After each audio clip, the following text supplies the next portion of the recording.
प्रिय विद्यार्थियों, मैं डॉक्टर शिवराज, सहायक आचार्य भूगोल, स्वर्गीय पंडित नवल किशोर शर्मा, राजकीय स्नातकोत्तर महाविद्यालय दौसा में बीए पार्ट थर्ड के विश्व भूगोल की कक्षा में आप सभी का स्वागत करता हूं।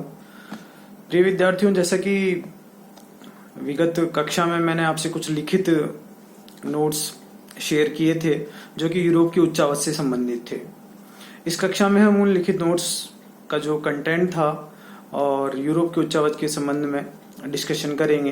तो जैसा कि आप लोगों से ये चर्चा हुई है कि हमने यूरोप को उच्चावच की दृष्टि से 3 भागों में बांटा।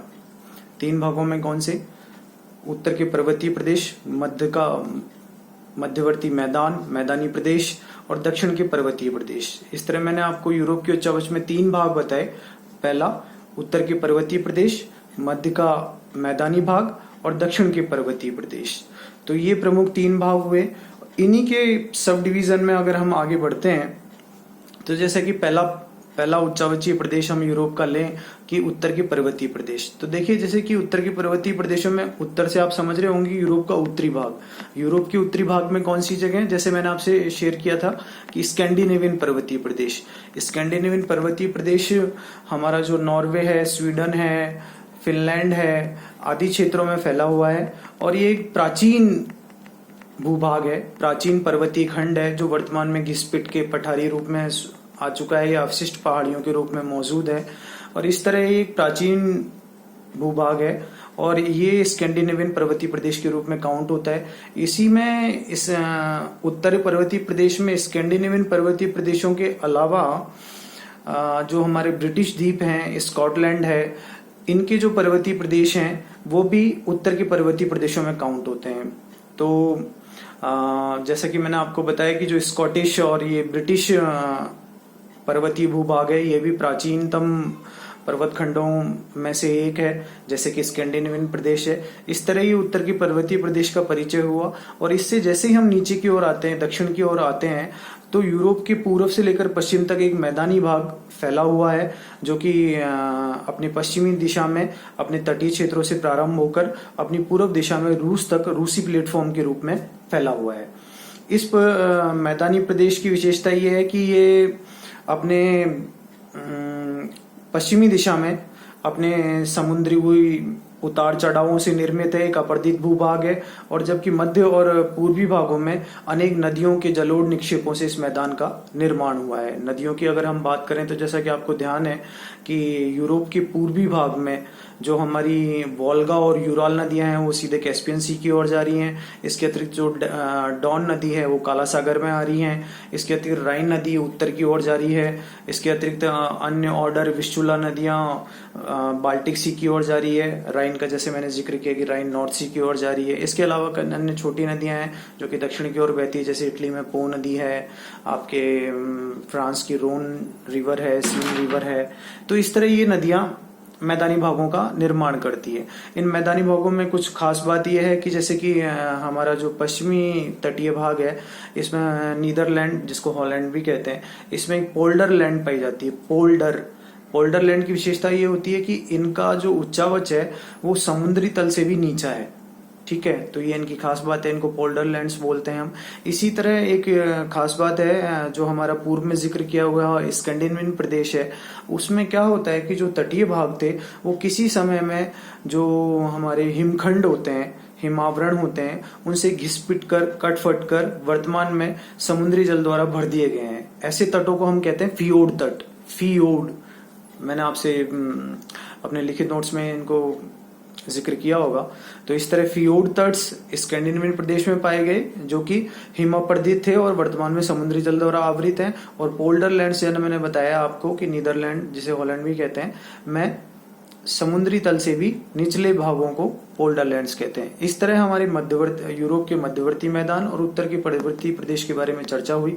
इसके बाद में अगर हम दक्षिण की ओर बढ़ते हैं तो दक्षिण में हमारा दक्षिणी पर्वतीय प्रदेश है और ये दक्षिणी पर्वतीय प्रदेश को इसको भी हम सुविधा की दृष्टि से, अध्ययन की दृष्टि से और प्राचीनता की दृष्टि से इसको 2 भागों में बांटते हैं।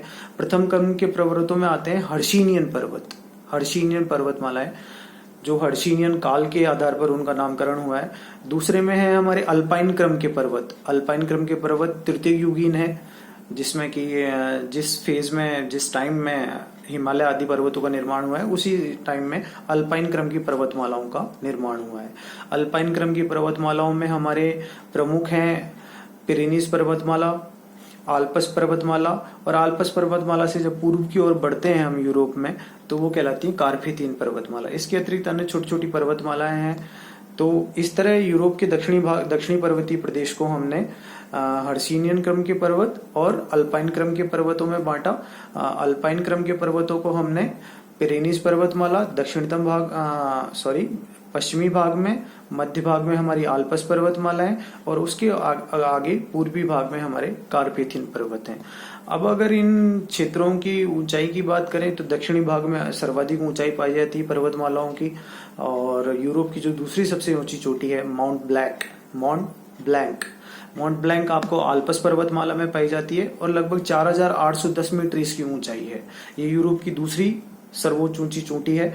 और सर्वोच्च ऊंची चोटी यूरोप की है माउंट एल्ब्रूस हमारे कॉकेशस पर्वतमालाओं में स्थित है और लगभग 5600 मीटर से अधिक इसकी ऊंचाई है इस पर्वतमाला की। इस तरह आप देख रहे होंगे कि माउंट ब्लैंक से ये काफी ऊंची है। तो ये यूरोप की सबसे ऊंची चोटी है। इन्हीं दक्षिणी पर्वतीय भागों में जो हर्सिनियन क्रम के पर्वत हैं ये अधिक प्राचीन पर्वत हैं। अल्पाइन क्रम के पर्वत हैं अपेक्षाकृत काफी नवीन पर्वत हैं। और ये जो तर्तीय युग में जो भूगर्भिक हलचलें हुई उनमें होने वाले संपार्श्विक संपीड़न से इनका निर्माण हुआ। संपार्श्विक संपीड़न आप समझ रहे होंगे कि इस तरह संपार्श्वों से जो संपीड़न हुआ उससे इन पर्वतमालाओं का निर्माण हुआ है। और इसके अतिरिक्त इस क्षेत्र की खास बात यह है कि इन्हीं भूगर्भिक हलचलों के दौरान, अल्पाइन हलचलों के दौरान कुछ ब्रंश घाटियों का निर्माण हुआ जिनमें विश्व की प्रसिद्ध राइन नदी की घाटी भी स्थित है। राइन नदी यूरोप की एक बहुत महत्वपूर्ण नदी है जो कि एक ब्रंश घाटी से प्रवाहित होती है।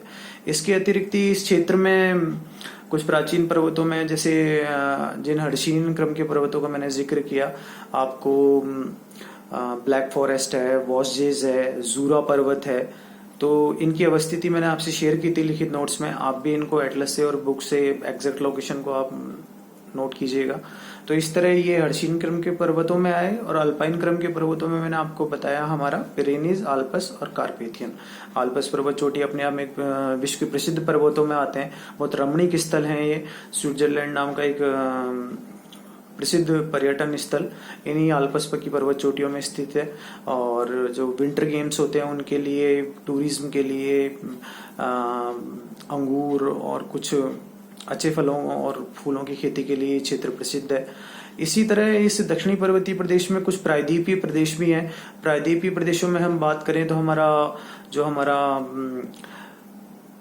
आइबेरियन प्रायद्वीप हुआ, हमारा इटली का प्रायद्वीप हुआ, हमारा बाल्कन का प्रायद्वीपीय प्रदेश हुआ।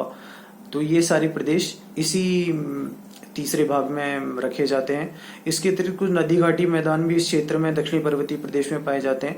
नदी घाटी मैदानों की हम बात करें तो इनमें से एक प्रसिद्ध शीतोष्ण कटिबंधीय घास के मैदानों के रूप में जाने जाने वाला ऑस्ट्रिया, हंगरी आदि में पाए जाने वाले पुस्ताज, जिनको हम कहते हैं कि पुस्ताज इनका नाम है इन घास मैदानों का, शीतोष्ण कटिबंधीय घास मैदानों का।